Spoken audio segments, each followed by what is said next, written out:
EVM का button दबाने से पहले जरूर किचन में झांकिएगा और देखिएगा किस तरह से कमर तोड़ महंगाई ने आपको और आपके घर को परेशान कर रखा है। जुमलों के बाद जुमला, जुमला के बाद जुमला देश में दिया है।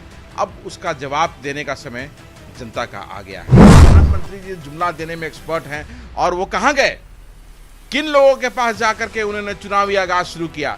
ये वही लोग हैं जो प्रधानमंत्री जी कहते थे कि हम परिवारवाद के खिलाफ हैं। इस फिल्मी कलाकार को हराइए और बिहार से बाहर जो उसका असली घर दिल्ली है वहीं इसको भेजिए। भर्ती कौन है, क्या क्वालिफिकेशन है उनकी, क्या लोक जनशक्ति पार्टी में क्या एकमात्र अरुण भारती ही थे जो मेहनत कर रहे थे।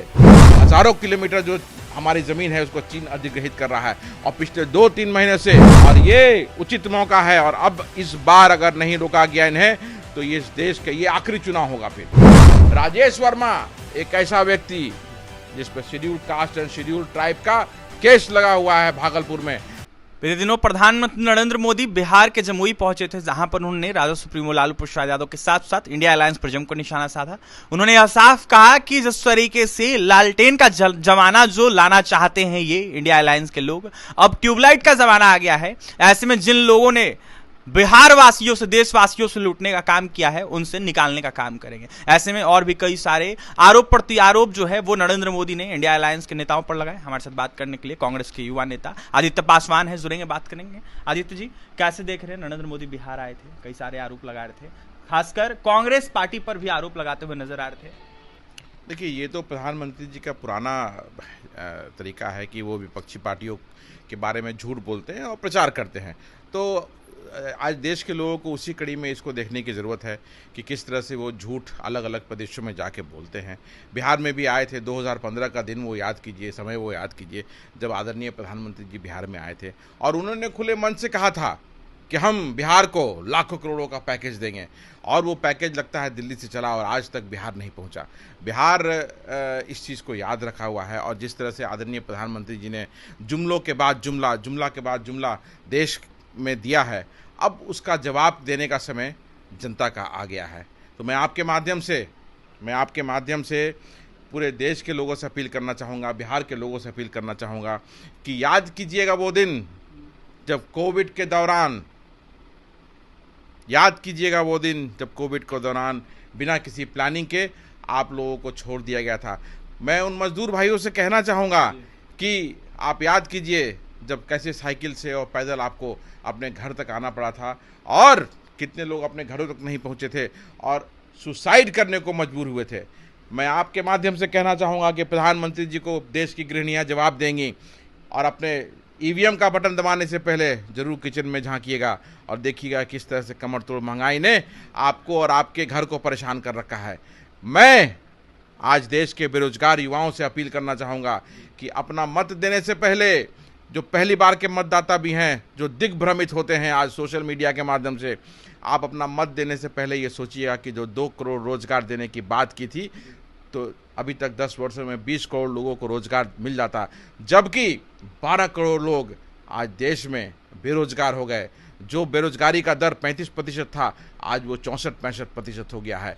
तो मत का वोट दबाने का ऐसे पहले जरूर इन सब चीज़ों को याद कीजिएगा। और प्रधानमंत्री जी जुमला देने में एक्सपर्ट हैं और वो कहाँ गए, किन लोगों के पास जाकर के उन्होंने चुनावी आगाज शुरू किया। ये वही लोग हैं जो प्रधानमंत्री जी कहते थे कि हम परिवारवाद के खिलाफ हैं, और आपने अपने चुनाव का आगाज कहाँ से किया, आपने वहाँ से किया जो परिवारवाद का देश में सबसे बड़ा पोषक लोग है। रामविलास पासवान जी क्या थे, कभी उन्होंने अपने परिवार को छोड़ के किसी और दलित को आगे नहीं बढ़ने दिया। उन्होंने चुन चुनकर अपने भाई, चाहे वो पशुपति कुमार पारस जी हों, रामचंद्र पासवान हों, प्रिंस पासवान हो, चिराग पासवान हो, उन्होंने अपने दामादों को भी मौका दिया। शायद ये पब्लिक को मालूम है कि नहीं मालूम है, लेकिन जानना चाहिए उनके दामाद लोग जीत नहीं पाए, इसलिए वो अभी श्रृंखला में नहीं हैं। और आज फिर रामविलास पासवान जी नहीं हैं, उस कड़ी को उनके पुत्र और मजबूती से आगे लेके बढ़ रहे हैं जो परिवारवाद को मजबूत करता है।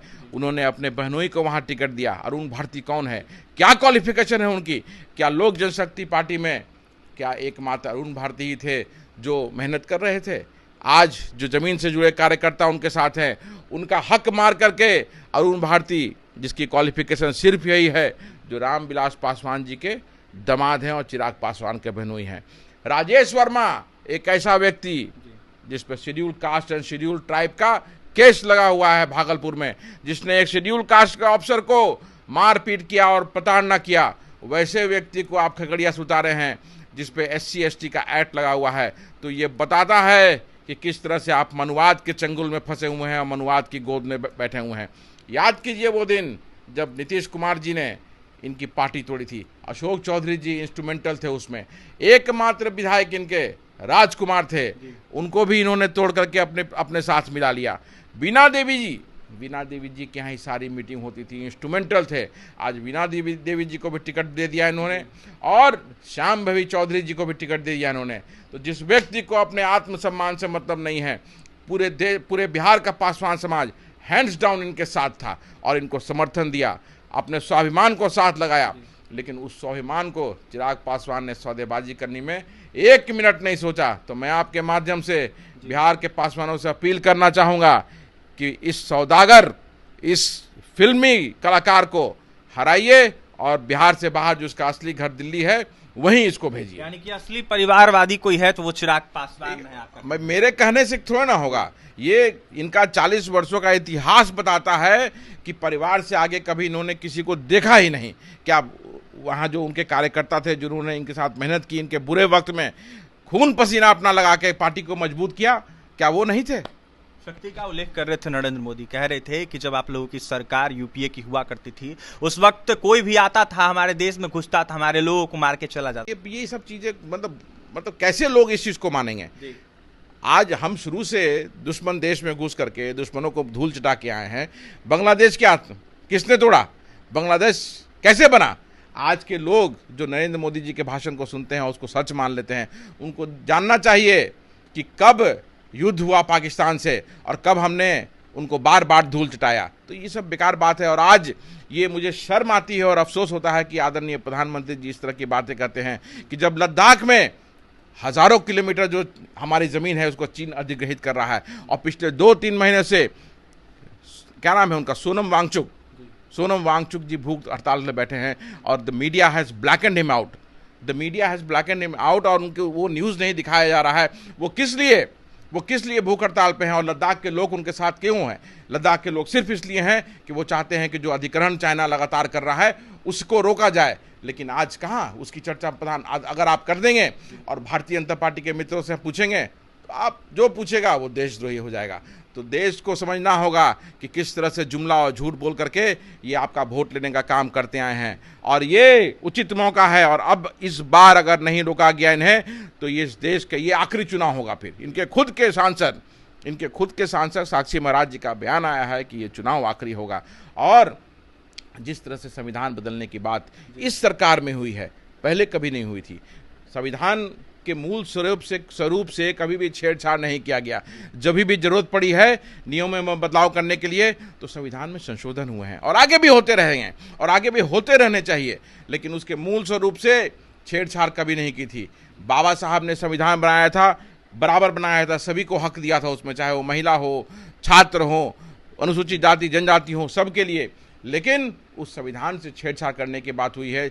इनके आर्थिक सलाहकार विवेक देबरॉय जी का वो बयान याद कीजिए कि संविधान पुराना हो गया है, उसे बदल देना चाहिए। तो इस तरह का बात कौन करता है? इस तरह का बात वही मनुवादी शक्तियां करती हैं जो चाहती हैं कि जो हमारा हक को मार सके, वही लोग ये बात करते हैं। अंतिम सवाल रहेगा, 24 चुनाव है, बिहार में 40 सीटें, देश में देखा जाए तो लगातार दावे किए जा रहे हैं 400 पर और 40 सीट जो है एनडीए के खाते में जाएगी। एनडीए के लोग दावा करते हैं। दावा करने दीजिए, दावा करना सबका अधिकार है, अभिव्यक्ति की आज़ादी है, किसी को कैसे रोक सकते हैं। लेकिन ये कि यही बिहार है जिसने हमेशा देश को दिशा दी है और क्रांति की शुरुआत हमेशा बिहार से ही हुई है।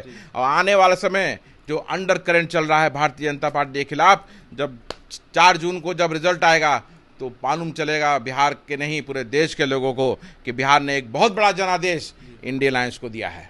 देखिए, तो जनादेश जो है इंडिया अलायंस को भारत की जनता देगी। ऐसे में कांग्रेस के युवा नेता आदित्य पासवान थे जमकर एनडीए सरकार पर निशाना साध रहे थे, यह साफ कहते हुए नजर आ रहे थे कि नरेंद्र मोदी जो है वो जुमलेबाजी करना बंद कर दे। ऐसे में लगातार जुमलेबाजी वो करते हैं और सबसे ज्यादा अगर कोई परिवारवादी है तो वो चिराग पासवान है। और भी तमाम खबरों के लिए बने रहें हमारे साथ। बहुत बहुत धन्यवाद।